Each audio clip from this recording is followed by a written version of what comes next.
Terima kasih pemirsa, masih di Prime Market Highlight. Kita ke informasi mancanegara. Organisasi negara-negara pengekspor minyak atau OPEC menaikkan proyeksi kenaikan permintaan minyak dunia menjadi 1,4 juta barel per hari di 2026. Ya, OPEC juga memprediksi pertumbuhan ekonomi dunia sebesar 3,1% di tahun 2026. Organisasi negara-negara pengekspor minyak atau OPEC menaikkan proyeksi pertumbuhan permintaan minyak global pada tahun 2026. Di mana dalam rilis pelaporan terbaru OPEC memperkirakan kenaikan permintaan sebesar 1,4 juta barel per hari atau lebih tinggi dari prediksi bulan lalu yang sebesar 1,3 juta barel per hari. OPEC menyebut kenaikan prediksi permintaan berdasarkan ekspektasi kinerja ekonomi yang lebih baik, khususnya di negara-negara anggota Organisasi Kerjasama Ekonomi dan Pembangunan atau OECD, serta di negara-negara Timur Tengah dan Afrika. OPEC memprediksi di negara OECD pertumbuhan permintaan minyak akan meningkat sekitar 200.000 barel per hari secara tahunan pada tahun 2026, atau lebih tinggi dari perkiraan kenaikan sebelumnya sebesar sekitar 100.000 barel per hari. OPEC juga memprediksi pertumbuhan ekonomi dunia di tahun 2026 sebesar 3,1%. Sementara untuk tahun ini, pertumbuhan permintaan minyak global diperkirakan tidak berubah di angka 1,3 juta barel per hari secara tahunan. Namun dalam proyeksi pertumbuhan ekonomi dunia, OPEC menaikkan angka pertumbuhan ekonomi global tahun 2025 dari 2,9% menjadi 3%, dengan alasan momentum yang konsisten dan kuat yang diamati pada paruh pertama. Bagi sumber untuk IDX Channel.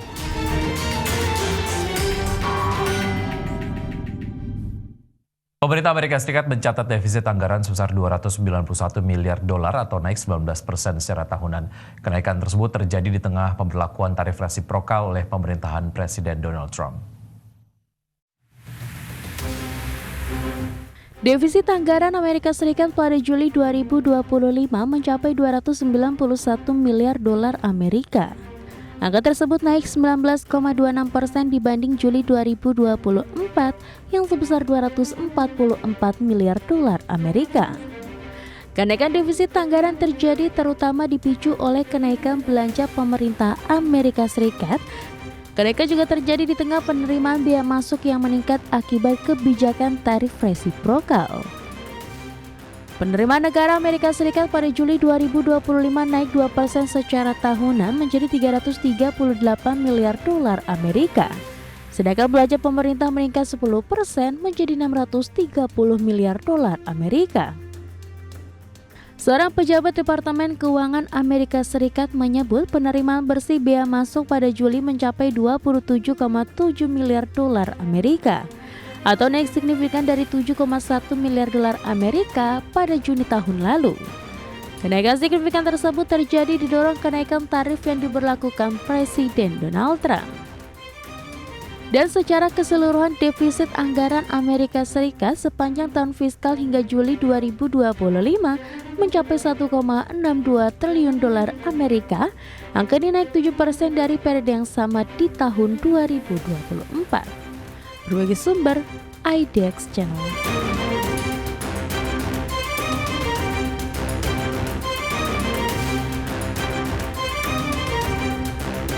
Pemerintah Brazil menggelontorkan paket dukungan senilai 5,55 miliar dolar Amerika Serikat untuk meredam dampak kenaikan tarif impor oleh Amerika Serikat.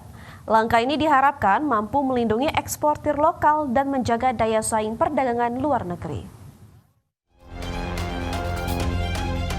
Presiden Luiz Inácio Lula da Silva mengumumkan penyediaan kredit sebesar 30 miliar real atau setara 5,55 miliar dolar Amerika bagi eksportir yang terdampak langsung kebijakan perdagangan Washington. Fasilitas ini menjadi tahap pertama dari rangkaian program dukungan pemerintah. Paket bantuan terdiri dari fasilitas kredit dan pembelian produk oleh pemerintah untuk menjaga permintaan domestik. Pengumuman resmi rencana ini dijadwalkan di Brasilia dengan pemaparan mekanisme penyaluran dana dan kriteria penerima manfaat. Dana diperkirakan berasal dari alokasi anggaran yang dikelola Bank Pembangunan Negara atau BINDES.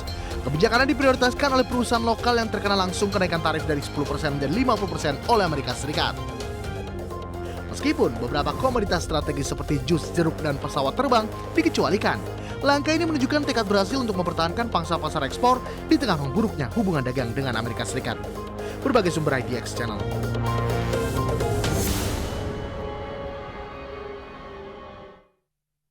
Pemirsa, inflasi grosir tahunan Jepang melambat pada bulan Juli 2025, namun harga pangan dan pertanian masih menunjukkan tren kenaikan.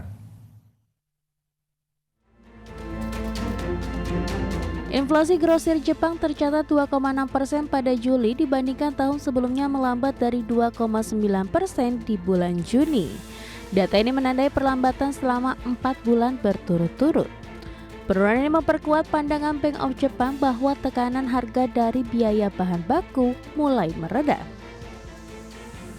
Indeks harga impor berbasis yen turun 10,4% pada Juli menyusul penurunan 12,2% di Juni.